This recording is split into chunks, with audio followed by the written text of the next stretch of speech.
थांबा, एक प्रश्न विचारतो.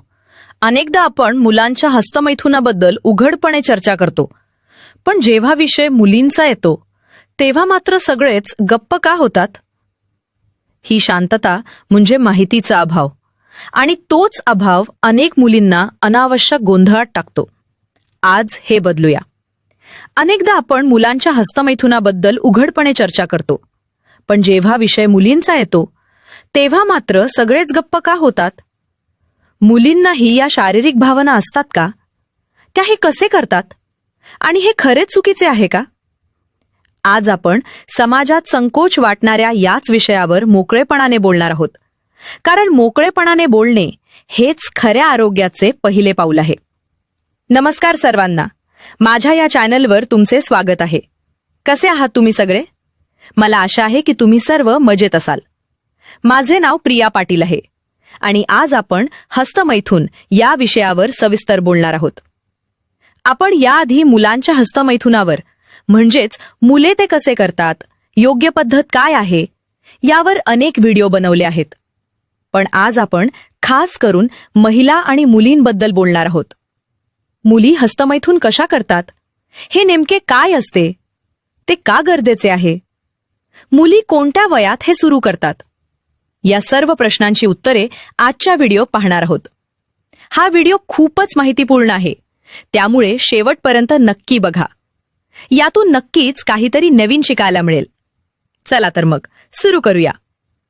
सर्वात आधी जाणून घेऊया की हस्तमैथुन म्हणजे काय. ही एक अतिशय नैसर्गिक प्रक्रिया आहे, ज्यामध्ये एखादी व्यक्ती स्वतःला शारीरिक किंवा मानसिकरित्या संतुष्ट करण्यासाठी, चांगले वाटावे यासाठी शरीर संबंधांसारखी जी क्रिया असते ती स्वतःच्या खाजगी अवयवांसोबत किंवा शरीराच्या इतर अंगासोबत करते. यालाच हस्तमैथुन म्हणतात. ही गोष्ट लाजेची नाही, ती शरीराची एक नैसर्गिक भाषा आहे, आणि ती भाषा समजून घेणे हेच खरे ज्ञान आहे. आता प्रश्न येतो, मुले किंवा मुली हे कोणत्या वयात सुरू करतात? 16 ते 17 वर्षांचे वय असे असते की त्या काळात शरीरात हॉर्मोन्स खूप जास्त प्रमाणात वाढतात आणि विरुद्ध लिंगाबद्दल आकर्षणही निर्माण होते. याच काळात त्यांना खाजगी अवयवांच्या ठिकाणी काहीतरी वेगळ्या आणि खास भावना जाणवू लागतात, ज्यातून त्यांना काहीतरी करावेसे वाटते. इथूनच मुले आणि मुली हस्तमैथुन करायला सुरुवात करतात. मुलांना याबद्दल बऱ्यापैकी माहिती असते, पण काही मुलींना याबद्दल जास्त माहिती नसते, त्यामुळे त्या नकळतपणे हे करायला लागतात. जसे की खुर्चीवर बसताना किंवा पलंगावर झोपताना दोन्ही पाय घट्ट पकडून तिथे घासतात, किंवा स्वतःच्या हातांनी, बोटांनी तिथे स्पर्श करतात, बोटांचा वापर करतात. यालाच हस्तमैथुन म्हणतात. आणि हे नकळत होते, कारण शरीर स्वतःच याची भाषा बोलत असते. ती भाषा समजून घेणे गरजेचे आहे. एक प्रश्न नेहमी विचारला जातो, हस्तमैथुन करणे चुकीचे आहे का? याचे उत्तर आहे, अजिबात नाही. ही एक नैसर्गिक क्रिया आहे, जी एक व्यक्ती स्वतःला आनंद देण्यासाठी आणि चांगले वाटण्यासाठी करते. अर्थात हे सार्वजनिक ठिकाणी करणे चुकीचे आणि बेकायदेशीर आहे. पण तुम्ही तुमच्या खाजगी जागेत किंवा एकांतात असाल तर तुम्ही हे नक्कीच करू शकता. हस्तमैथुन करणे अजिबात चुकीचे नाही, जर तुम्ही ते योग्य पद्धतीने आणि एका मर्यादेत करत असाल.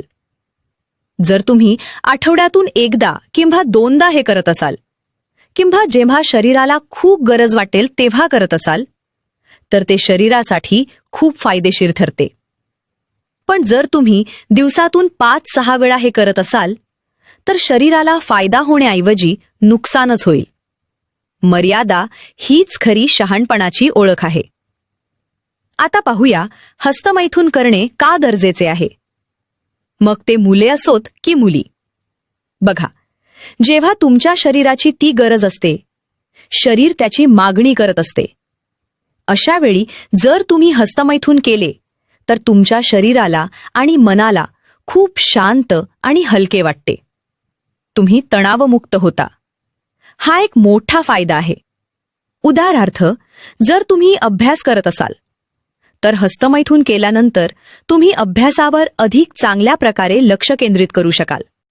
या उलट, जर तुमच्या शरीराची गरज असूनही तुम्ही ते केले नाही किंवा तुम्हाला त्याबद्दल माहितीच नसेल, तर अभ्यासात लक्ष लागणार नाही, नोकरीत ध्येयावर लक्ष राहणार नाही, शांत झोप लागणार नाही, स्वभावात चिडचिडेपणा राहील.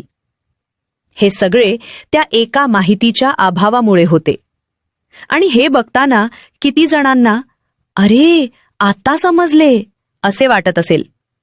जेव्हा तुम्ही शरीराची गरज ओळखून आठवड्यातून 1-2 वेळा हस्तमैथून करता, तेव्हा तुम्हाला स्वतःला जाणवेल की शरीर खूप शांत झाले आहे, मानसिक तणावातून मुक्त झालो आहे आणि जे काम करत आहात त्यावर पूर्ण लक्ष केंद्रित होते.